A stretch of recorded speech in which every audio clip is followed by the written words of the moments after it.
Ang sa Indo, kang Department of Environment and Natural Resources, Regional Office No. 5, ang programang Kapalibutan Ta at Tamanong Ta. Kapalibutan Ta at Tamanong Ta. Programang magtataunin informasyon asin kaaraman, manangod sa satuyang kapalibutan, asin sa mandato kan Department of Environment and Natural Resources. Kapalibutan Ta at Tamanong Ta. Ngunyan, ang sa Indo makakaibahan. Marhay na aga sa gabos ng mga paraan tabay. Mga kaimanwa, kamusta po kamo? Ako po si Joan Mariscotes para sa programang Kapalibutan Ta at Tamanong Ta. Makakailibanin do po kami ngunya na Webes, Pecha 17 kang bulan ng Hunyo taon 2021. Mapaabot kami sa Indo ning mga impormasyong may kinaaraman sa pang-urual daw na buhay bilang sarong namamanwaan na nagmamakulog sa satong kapalibutan. Para sa indong mga kahapotan, mag-apodig di sa station sa 4805509 kada Miyerkules or sa CP number man po ni Globe 0926-708-9933. Ulitin ko po, Globe 0926-708-9933. Asin man po ang Smart 0968-625-650. Ulitin ko po, cellphone number na Smart 0968-625-650. O kaya pwede man po kamo na magdulok sa samuyang opisina Lunes sundo Biyernes po na alas 8 sundo alas 5 ning hapon. Asin pwede man na magpadarakan sa indong mga kahapotan o mga suhestyon sa samong opisina na makukuha sa Regional Center Site, Rawis, Legazpi City. Kami sa Indo man naaantabayan sa internet as in sa Facebook page kang DZGB. Ang DENR Ngunyan. Ang DENR Ngunyan. Mga pangyayari asin aktibidades sa implementasyon kan mga programa kan Department of Environment and Natural Resources, lokal asin nasyonal.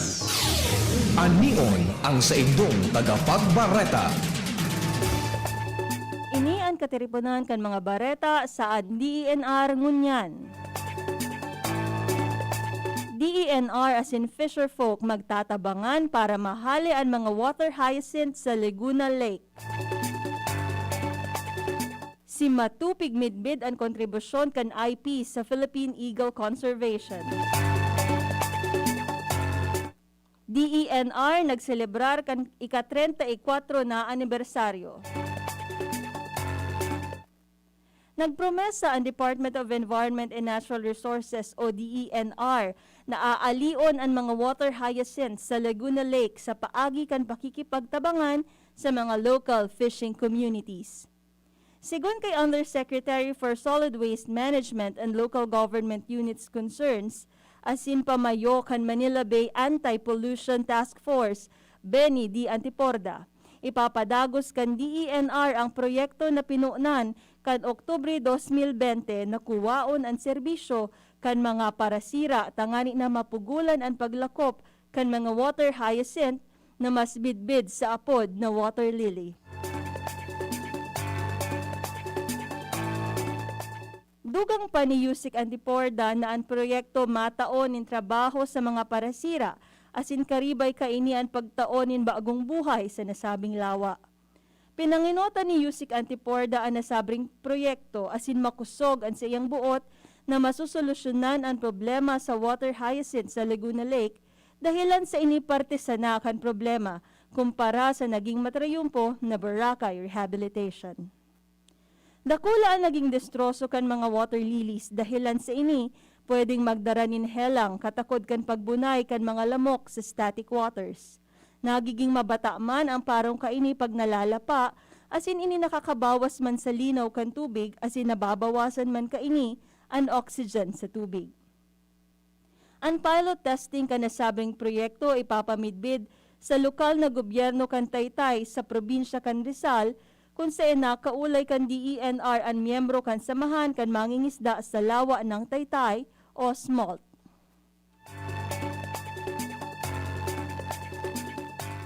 Mientras tanto sa selebrasyon kan ika-23 na taon kan Philippine Eagle Week, pigmidbid ni DENR Secretary Roy A. Cimatu ang papel kan Indigenous Peoples o IPs bilang katiwala kan kabubuldan, partikularmente na sa pangataman kan satong pambansang bayong, ang critically endangered Philippine eagle na nagpapakarahay kan ecological balance kan mga kabubuldan sa nasyon.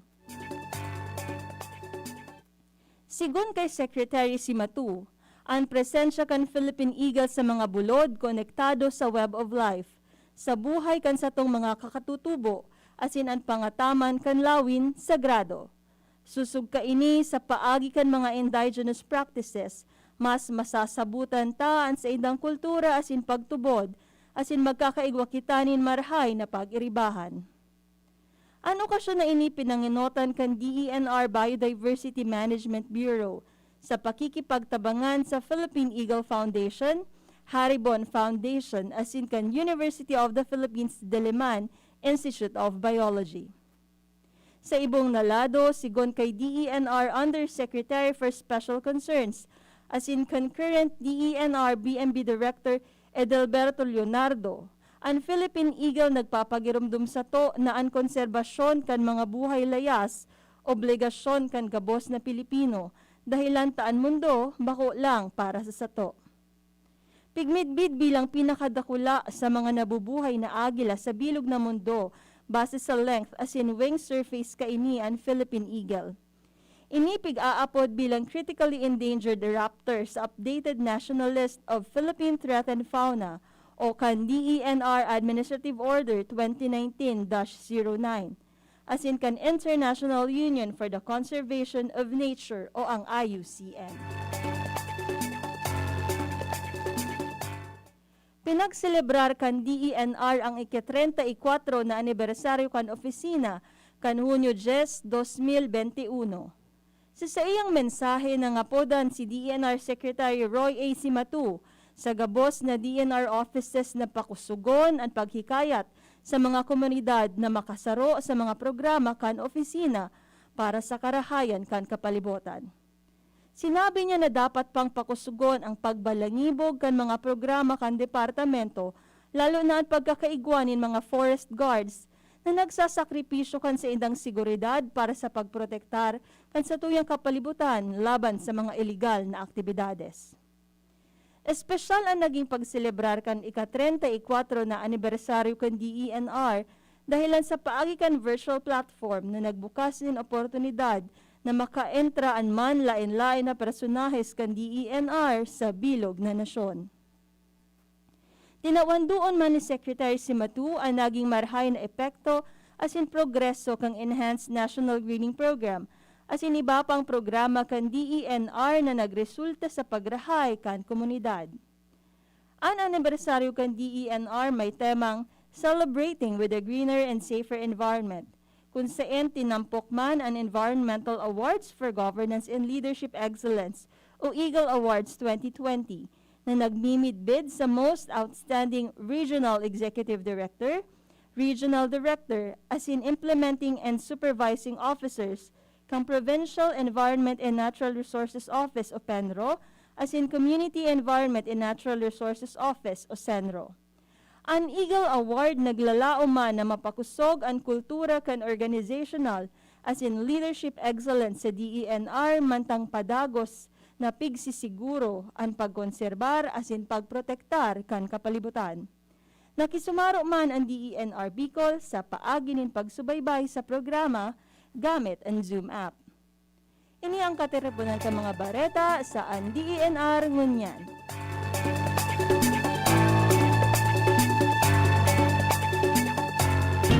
Kapalibutan ko, namumuktan ko. Kapalibutan ko, namumuktan ko. Isang makakalikasang aldaw po sa giraray sa satuyang mga paraantabay. Good morning po dyan sa giraray sa mga pag-iriba ko sa Regional Strategic Communications Initiative Group, kay Ma'am Ansi, kay Jade, kay Kuya Ariel, kay Darren, and kay JR. As in, good morning man po kay Teacher Charm, as in kay Miss Melfa, na pirmi po siyang nagdadangog sa DZGB, pero yaon po siya sa Spain. So good morning, Miss Melfa. And sa mga nagadangog po sa Tuya Pirmi, sa Planning and Management Section kang Penro Albay, kay Sir Angel, kay Ma'am Judith Baron, kay Sir Nick, and kay Ma'am Ivan. Good morning po sa Indo. And asin man po kay Sir Jopper Perillo and kay Ma'am Joy of EMB. Asin sa gabos na mga maigos, asin mabubuot na mga empleyado kang DNR5, asin man po ang mga friends ta digdi sa DZGB. Marhay na aga po sa Indogabos. So last week po, pinag-urulayan ta sa programa ta digdi sa kapalibutan ta at amanon ta ang lay o ang batas na pig-aapod na Republic Act 9147 o ang Wildlife Resources Conservation and Protection Act. So kung magigirumduman po nindo, nakaibahan ta po ang wildlife section kang Licenses, Patents and Deeds Division si Engineer Maricel Dating via Zoom po. So pigdiskutir ta po last week ang estado kang mga wildlife resources sa Bicol asin ang mga programa asin polisiya kang DENR sa pagprotehir kaini. So kung magigirumduman din po nindo, last Thursday, iyo din po ang ika-31st anniversary kang DENR kung saan po tig-agyat mi po kamo na magpadara sa muya aki mga mensahe kung ano po ang maitatabang kang publiko sa DENR sa pangataman, sa pagprotehir, pagkonserbar, asin pagmanihar kang satuyang mga natural resources asin ang satuyang kapalibutan. Nagpromesa po kami sa Indo na matao kami king mga water bottles. As in, ngunyan man po, dahil sa kaugmahan mi nadakulon po ang nag-join sa samuyang activity last week. Ipapadagos mi po ang pagtao sa Indo ki mga water bottles and eco bags. Di ko lang po dara su water bottle, pero iyan po su sample kang eco bag. Dara ko din po siya actually para mailing po nindo. Magayunan po ining eco bag. And I am eco-friendly and igo pong ayaw ko ng plastic sa likod. So yan po, nailing po nito sa screen. Yan din po sa mga water bottle. So for this day po, mag-text po sa kamo giraray sa mo, sa mga tinao ko pong cellphone numbers kanina. And pwede po kamong manggana kaining mga pigtataomi po na mga eco bags and water bottles. Ini pong eco bag, magayon po ini kasi sa laog niya po, hindi ko lang aram kung nailing nito sa screen, igwa po siya ki mga compartments. May 6 compartments po siya sa laog. So, makakatabang po ining dakol sa Indo kapag nagsaod ka mo, kapag nag-grocery, igwa ka mong dara-dara. As hindi po kita magamit ki plastic and reusable po siya. So, ulitin ko po sa cellphone number me. Sa Globe po, 0926 708-9933. Ulitin ko po, 0926 708-9933. And for Smart naman po, 0968-625650. Iyan po ang water bottles me from DENR. Green and blue po iyan. Pwede po kamo magpili or kung ano ang available. Iyan po ang itatao mi sa Indo. So, dakulin po nag-join. Kaya sana po today, dakulin po ang mag-join. Excited po kami na madangog ang si Indong mga comments, suggestions, as in kung ano ba talaga ang maitatabang kang publiko sa DENR, as in ano ang magiginibuta para sa kapalibutan ta. Kasi sabi po baga, bako lang initrabaho kang sa tuyang gobyerno. Gabos po kita pwedeng magtabang para mapakarahay ta po ang sa tuyang environment. So, again po, we are inviting you to join us here po. So, sa ngunya naman po na aldaw, pag-uurulayan ta naman ang tungkol sa Philippine Protected Area System. Maugma po kita ta makakaibahan ta sa satuyang programa ang saro pong biologist kang Conservation and Development Division kang DENR. Siya po si biologist Munef Claire Ibay via Zoom po. Ano? Good morning, Ma'am Munef. Hi, good morning po. Ayan. Wala sa screen si Ma'am Munef. Ay, yaon na. Yes, So, po. good morning po. Si Ma'am Munef po, Hi. saro siyang biologist. So, pag-urulayan ta po ang tungkol sa protected area. Ano po? So, puunan ko na Yes. po, Ma'am Munef. So, apot ko po. Ano ang estado kung sa tuyang Philippine Protected Area System? Kamusta po ang sa tuyang protected area digdi sa Bicol? Siguro magkakaroon po muna ako ng parang background din po muna sa about protected areas po, about sa RA 11038 or yung Expanded National Integrated Protected Area System or yung sinasabi po nating INIPAS Act. Opo. So, yun. Noong 2018 po, meron pong batas na napirmahan. Ito na po yung Expanded National Integrated Protected Areas System Act, which is parang actually before na po meron na po tayong parang system na parang ipinapatupad at yun po yung yung NIPAS. So parang ito pong Expanded National Integrated Protected Area System Act po ay parang mas pinalaki yung coverage. Parang mas pinarami yung yung mas marami na yung nagiging prohibited acts, tsaka parang yung mga karampatang parusa po doon mas na din po, parang mas higher na din po. So yun. So sa po sa Pilipinas po meron pong 94 na national parks. Under po ito sa sa national sa INIPAS. Ayun.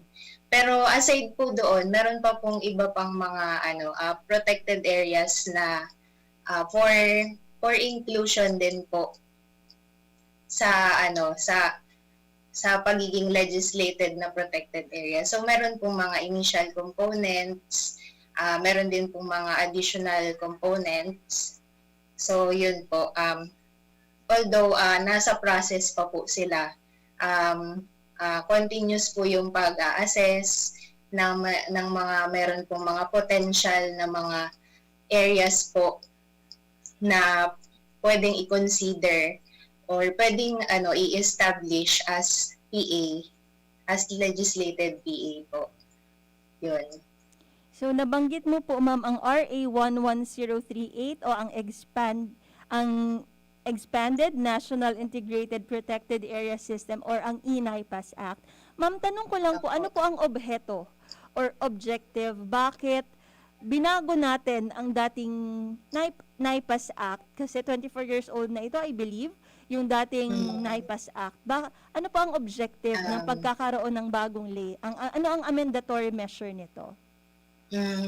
Actually po, meron pa naman pong mga na-retain na mga provisions. Meron lang pong mga in-amend na mga provisions po at saka meron din pong mga dinagdag.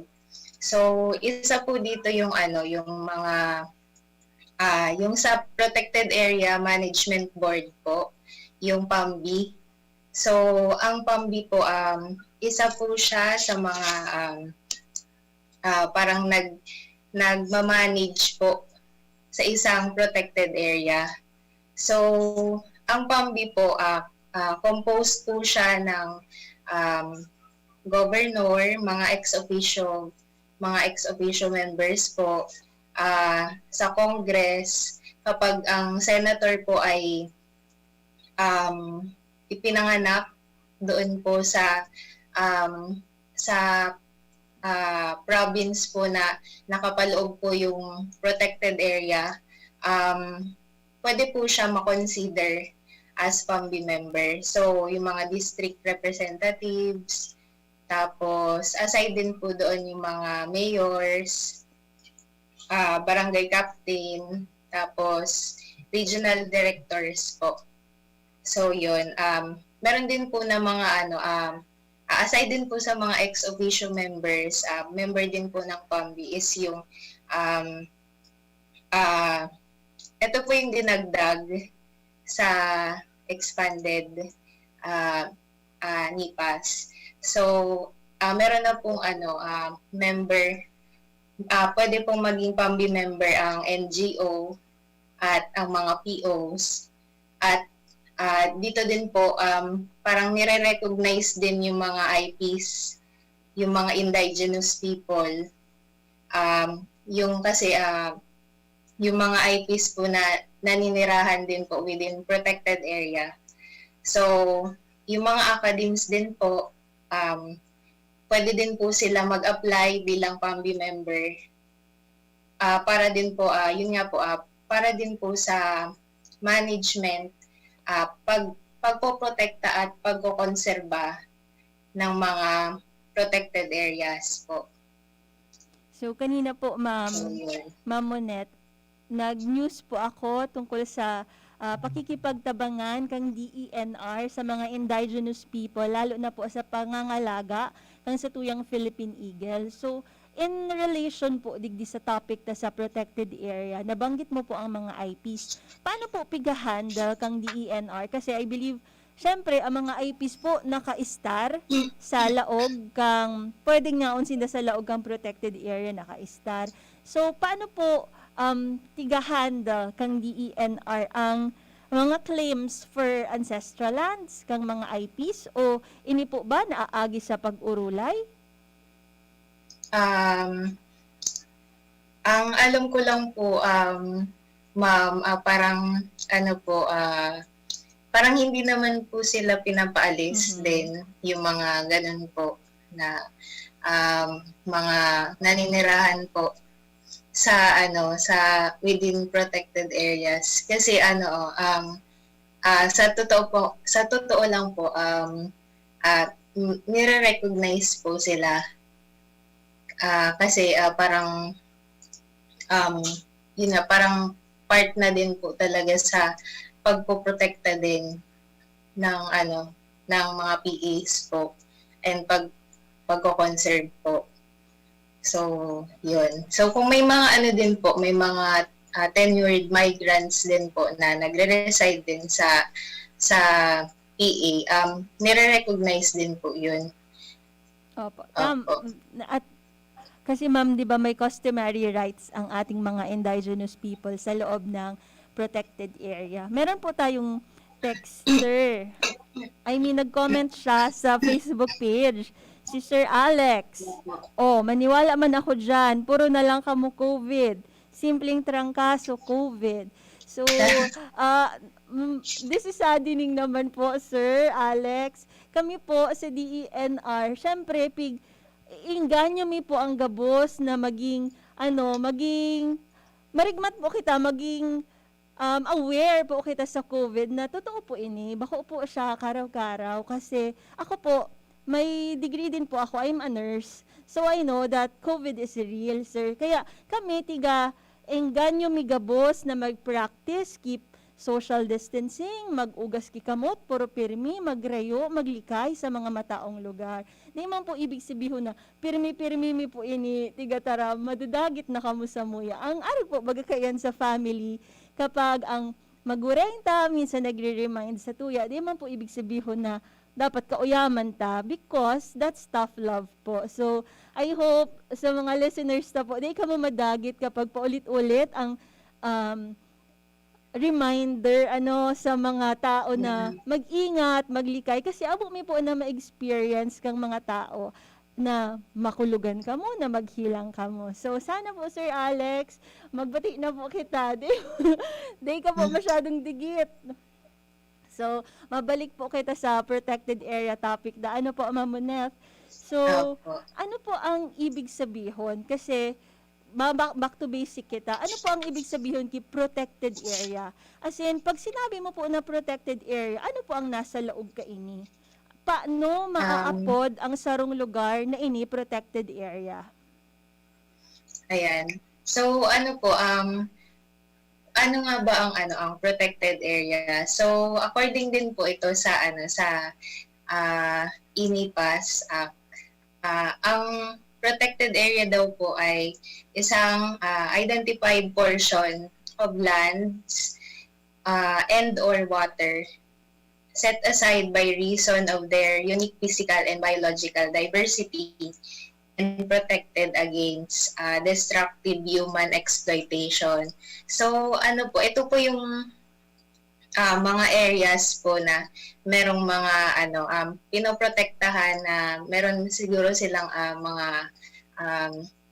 meron pong mga threatened species na nakapaloob sa sa PA po, meron pong mga archaeological features na meron po doon na iniingatan at pinoprotektahan. At ano pa po ba, siguro may mga ecosystem high in biodiversity species, may mga unique na mga physical at biological features, at saka may mga ecosystem at biodiversity and cultural practices po na nakapaloob doon sa PA. So, Ma'am So, yun Net, po.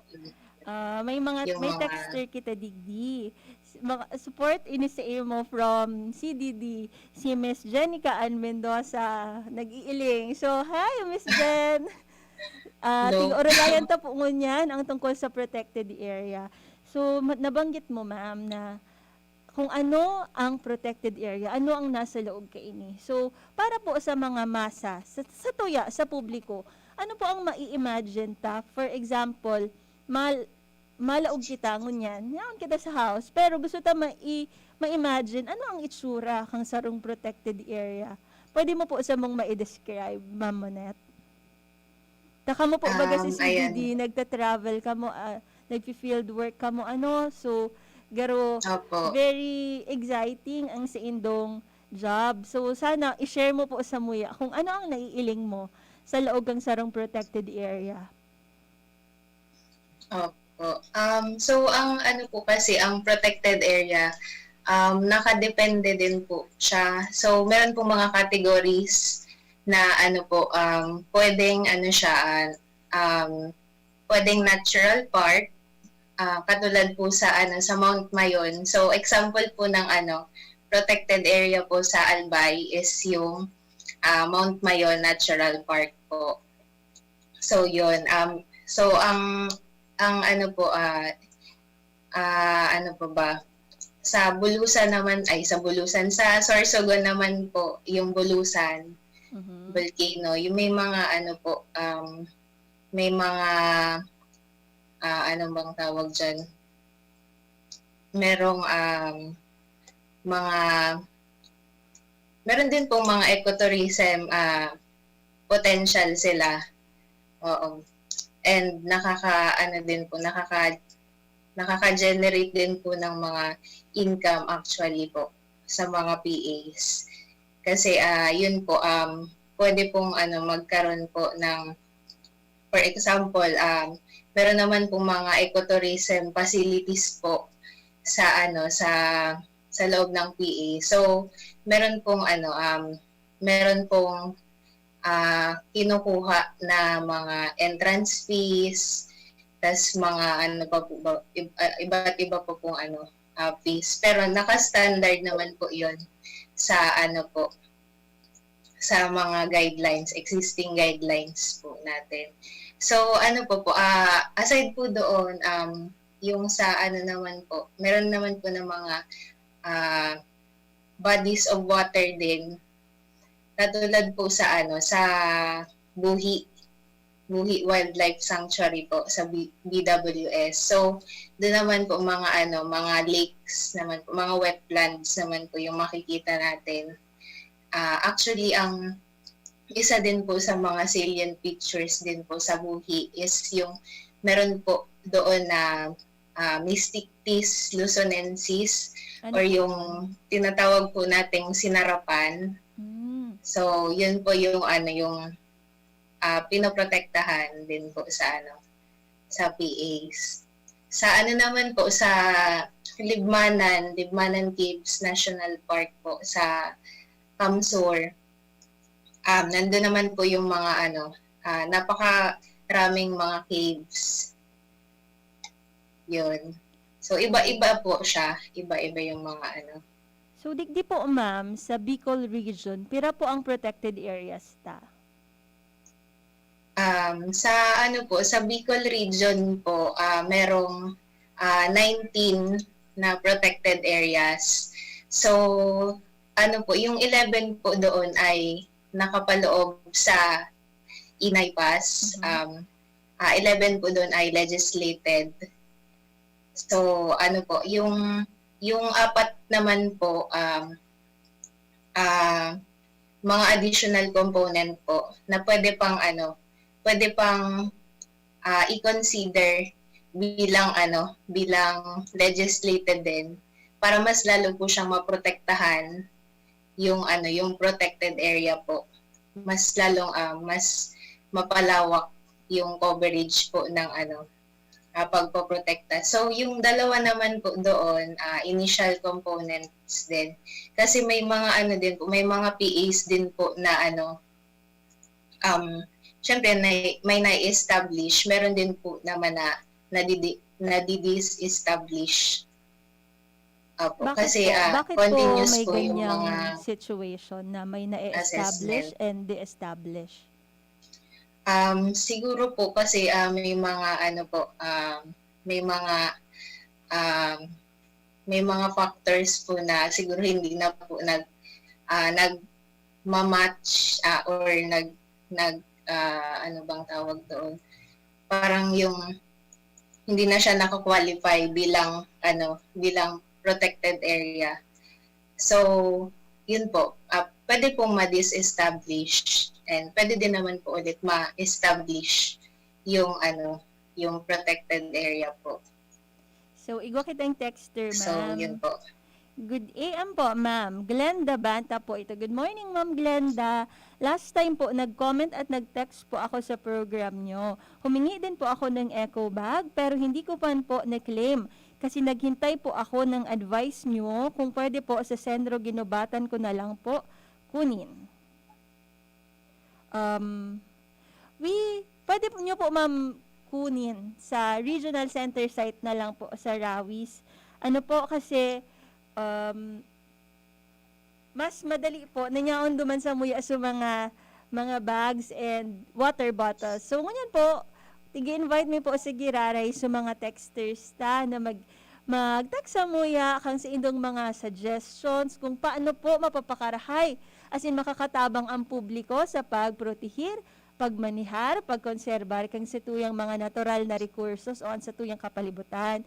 Itao ko po sa giraray ang cellphone number ta sa Globe, 0926-708-9933. Again po, 0926-708-9933. As in man po sa Smart, 0968-625650. So, Mamanet, balikan ko po kanina po, Yes po. na-mention mo ang tungkol sa Mayon Volcano Natural Park. Kasi po, parang naging issue ini sa Facebook. I'm just not so sure.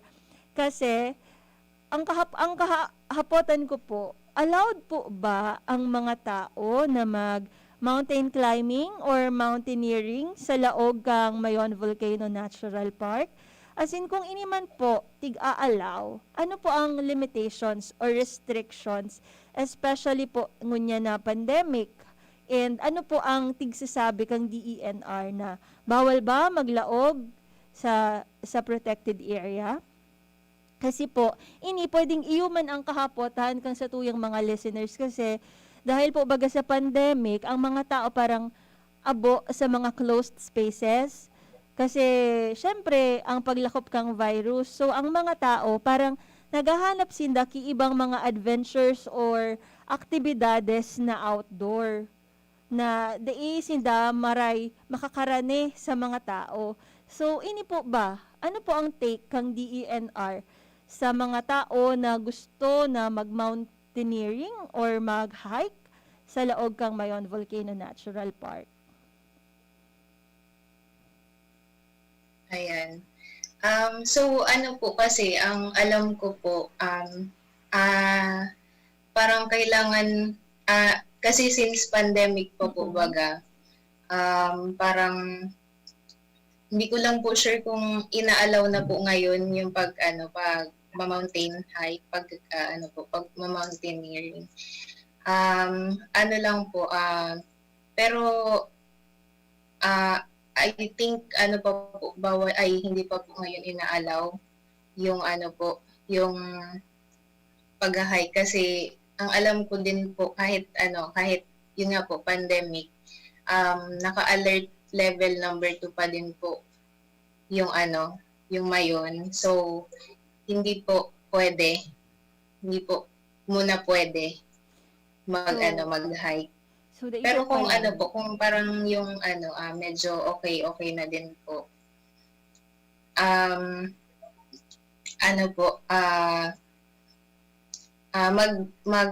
Po tayo, Magpapaalam po ba tayo pupunta sa lang PAGU? po siguro sa Penro Albay kasi sa Penro Albay po yung jurisdiction ng Mount Mayon.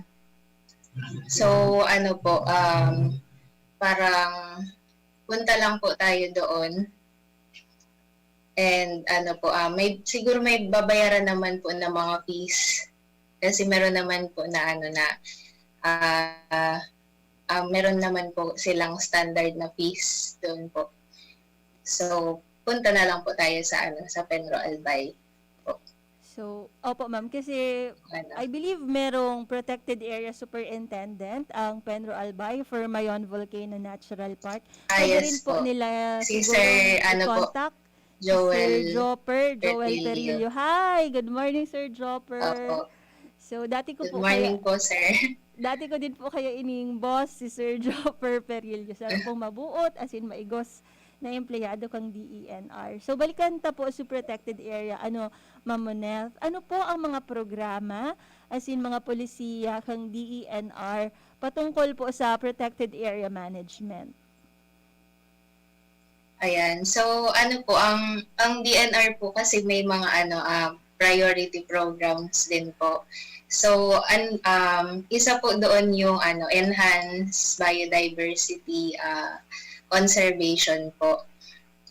So, andito po yung yung mga problems po, yung mga threats na kinakaharap po natin, especially sa mga PAs po. Siguro for example, yung yung pag-establish ng mga pag-establish at pag-i-introduce ng ng mga genetically modified organisms or yung mga GMOs at saka mga invasive alien species. Ayan. So bawal po 'yon sa sa protected area. So aside po doon yung mga yung mga pagko-conduct po ng mga studies, dapat po magpe-present po muna sa sa PAMBI, and kapag na-approve naman po siya, pwede naman po ma-issue ng gratuitous permit po yung GP. So yun po. So ano pa po ba? Yung mga construction po ng mga permanent structures within 40-meter easement, bawal din po 'yun. So yun po yung mga iba sa mga mga prohibited acts po sa PA. So lang po, parang yung sa sa mga programs din po sa DNR, napatuloy pa din pong ginagawa is yung nagko-conduct po ng mga assessment katulad po ng biodiversity monitoring system. Patuloy po na minomonitor yung mga mga threats po na ginagawa within PAs. So, yun po. Sa mga din po, mga PAMBI meetings, regular, every quarter naman po, meron pong kino-conduct na PAMBI meetings para po yung mga issues po na mga nakuha din po sa, for example, sa BMS, yung mga iba-iba pa pong activities, mga patrolling activities po, na doon po nare-raise yung mga issues yun So, igo po sa kita, mga protected area. Thank you, ma'am, sa simbag mo. Igwa po kitang texter si Ma'am Glenda Banta. Hello po, DENR. Hello po, Ma'am Glenda. So, Ma'am Moneth, kanina po, nabanggit mo tungkol sa mga illegal activities, mga pinagbabawal na mga aktibidades na gibuhon sa laog po kang sarong protected area. Ini po ba may kaakibat na penalidad kapag nagbalgar ka po as in ginibo mo ini? Opo. Yes po. Actually, mas ano po, dahil nga po mas wider na po yung coverage ng expanded national ng INIPAS po.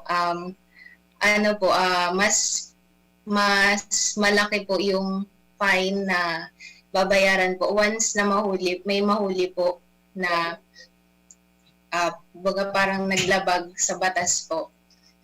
So mas malaki po yung yung mga babayaran, mas mabigat po yung mga penalties. So, igwa po kita. Marites Talagtag Openya is watching. Good morning, ma'am. Ate Tess, good morning. And hello, sa imo dyan from DZGB. So, Ma'am Moneth, igwa po pala na mga penalidad na kaakibat kapag ini na mga illegal activities ginibo kang sarong tao. So, paano po kung halimbawa yaon ako sa Arani sa protected area, may nailing po ako na sarong tao na nagbabalgar, as in, nasa akto kipagbalgar, or nagigibo siya ka itong mga illegal acts na pigbanggit mo. Ano po ang dapat kong gibuhon? Saan po ako madulog po? Magdiretso po ba ako sa police or sa DENR po ako mag-upload? Ano po ang polisiya nindo sa arog kaini na sitwasyon? Siguro po kung may makikita po kayong mga incident po ng mga ganon, mag-report na lang po kayo or tumawag po kayo sa hotline po namin ng DNR po. Pwedeng sa regional office. Pwede din po kayong pumunta sa regional office or sa pinaka malapit po siguro na provincial field office po. Provincial office po. Penro o Sendro. Yun po. So, i-report lang po sa opisina kapag may mga nakikita po kayo na mga paglabag po. Okay. Regarding pa din sa pagpuputol ng puno or at iba pa pong pinagbabawal na aktibidad po. Tama ka na din, located sa protected area. Yun kasi po tayo sa DENR, meron po tayong mga forest rangers na pwede po na pumunta sa lugar na kung saan merong illegal na activity, and they can call po, pwede po kayong tumawag sa Senro o Penro or sa regional office po, kasi sila po ay may team na pwedeng rumisponde at mahuli ang mga tao pong gumagawa ng illegal activity. So, ma'am, dahil po kayo ay nasa CDD, sa Conservations Development Division, meron po ba kayong mga na-experience na difficulties, or as a person, ano po ang difficulties na pwedeng ma-experience ng isang tao sa pangangalaga ng ating mga protected areas?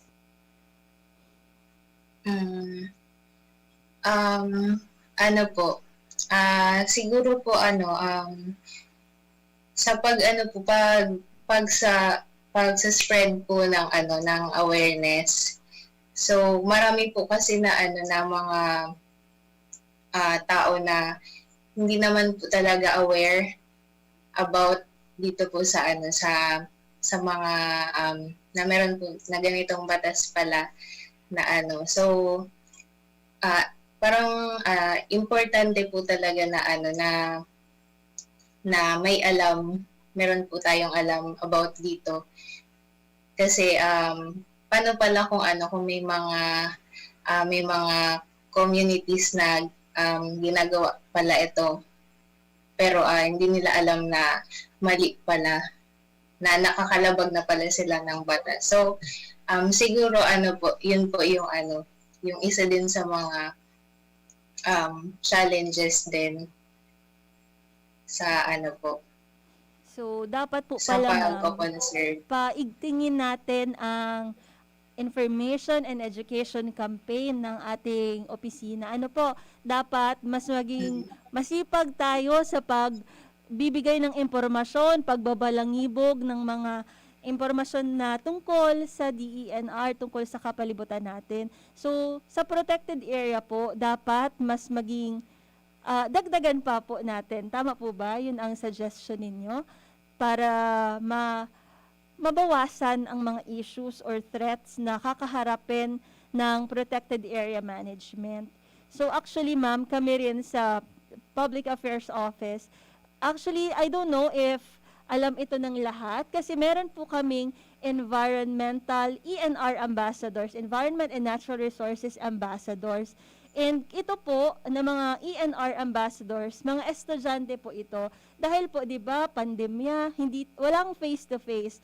Pero kami po sa pakikipagtulungan sa Lions Club International at sa mga eskwelahan po region-wide, kami po ay nagtap ng mga deserving students na maging ENR ambassadors na kung saan po sila ay magiging magtutulong sa DENR upang i-broadcast ang tungkol sa mga campaigns natin sa DENR. Actually po, magkakaroon kami sa June 28 ng IEC webinar para sa ating mga ENR ambassadors dahil gusto na po namin silang ma-equip at lalong magsimula na upang mas maging effective ang ating IEC campaigns.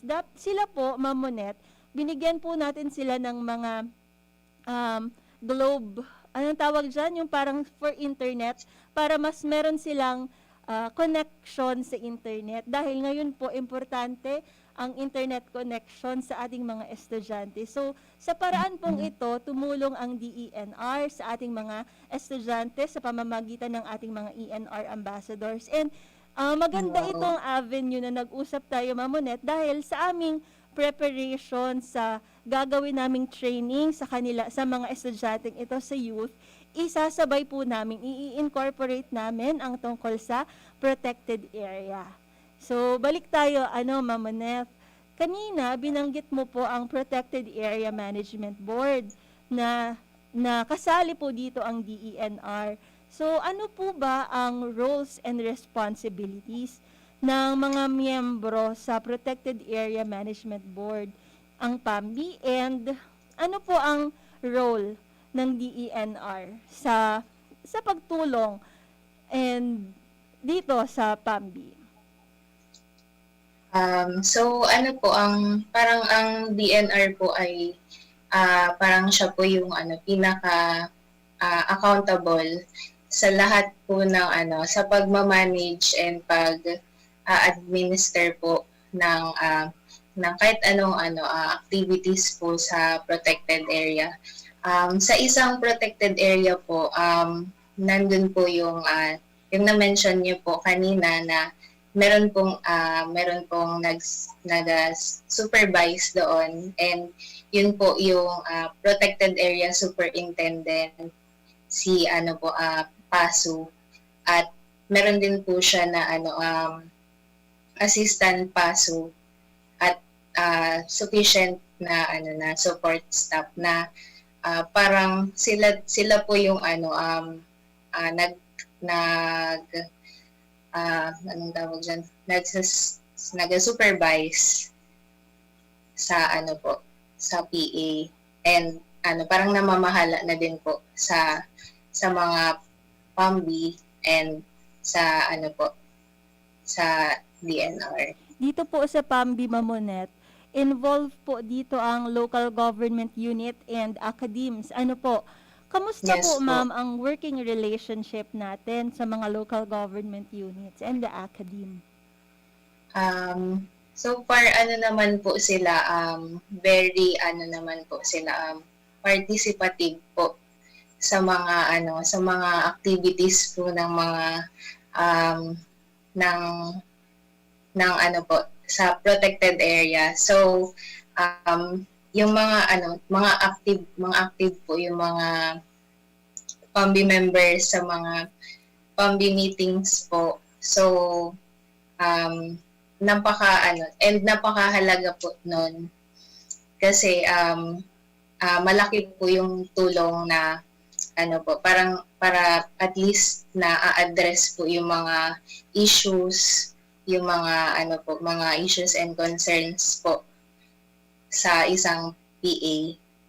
So, okay na okay po pala ang mga working relationship natin sa ating mga local government units, sa academe at sa mga stakeholders. Kaya po kami sa DENR ay nagpapaabot po kami ng pasasalamat sa ating mga partners sa ating sa ating environmental conservation. So, thank you po sa inyong lahat sa mga supporters as in sa mga environmental vanguards. So, Mamonet, since 1 hour lang po ang ating programa, kasi ang katanungan ko po kanina sa ating mga texters at sa publiko, ano po ang magagawa or maitutulong ng publiko para sa pag-protect, pag-manage and conserve ng ating natural resources? Ikaw po, Mamonet, bilang sarong namamanwaan, taga-saan ka po, ma'am?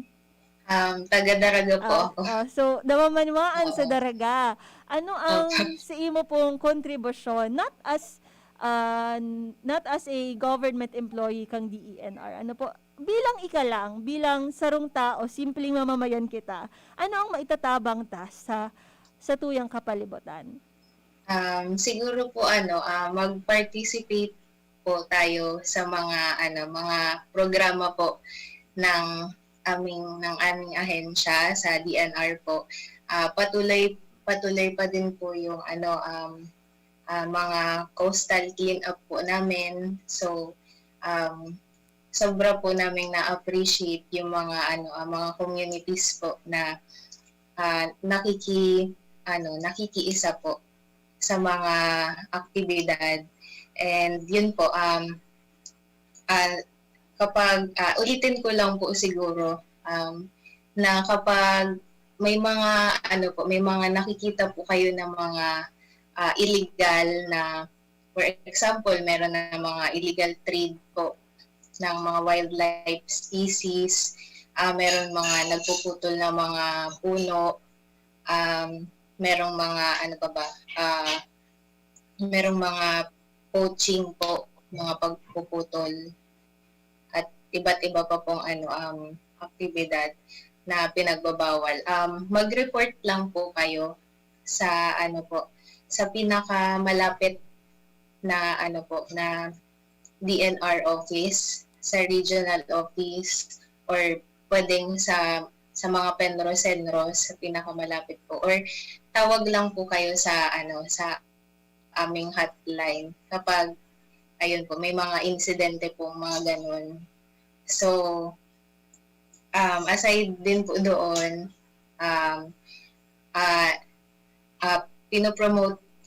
ipopromote din po natin sana yung yung hindi na po pag-iwas po ng paggamit ng mga plastic. Kasi may mga instances po na mga nakakapunta po yun sa sa mga karagatan. So ayun po, parang napagkakamalan po nila na yung plastic pala pagkain. So parang nakakain nila, and yun nga po, nakakasama. So especially sa mga mga pawikan, na pagkakamalan nilang jellyfish yung mga plastic. So ayun. So kung pwede po sana bawasan po natin yung paggamit ng plastic. Ayun. So thank you very much, spread awareness. Opo. Yun po. So dakulon po kaming naukodan sa ngunya na topic sa protected area, and very thankful po kami sa Regional Public Affairs Office ng ngunyan po is RSCIG na, and sa ngaran po kang bagutang Regional Executive Director si Director Francisco E. Milia Jr. Nagpapasalamat po kami sa imo, Mamonet, for gracing our radio program sa aldaw na ini. And sa Giraray po, siya po ang biologist kang Conservation's Development Division, si Ma'am Moneth Claire Ibay. So thank you, ma'am. Pero igwa po palang kitang texter, kaso 12 o'clock na. Basahon ko lang po si text and we will reply po sa imo, sir or ma'am, through text message na lang po. Or you can also message us sa Samuyang Facebook page kasi po kami very responsive sa Samuyang Facebook page. So ang apot niya po, ma'am, ang protected area po ba na mayon ay pwede po lagyan ng concrete road para sa mga double purpose na tourism at access road sa pagkwari sa mismong Mayon Volcano po. Miss Joanne, very important po ito please ma'am. Ang protected area po ba ay na Mayon ay pwede po ba lagyan ng concrete road? So, pasensya na po sir kasi kulang na po ang satuyang time, but we promise to send you a message through text or through our Facebook page. So, salamat po sa gabos na nag-antabay, nagdangog, asin, nagsubaybay sa Samuyang programa. Sige raray po, ako po si Joanne Mariscotes para sa programang Kapalibutan Ta at Amanon Ta. Sa indong nahinanyog ang programang Kapalibutan Ta at Amanon Ta.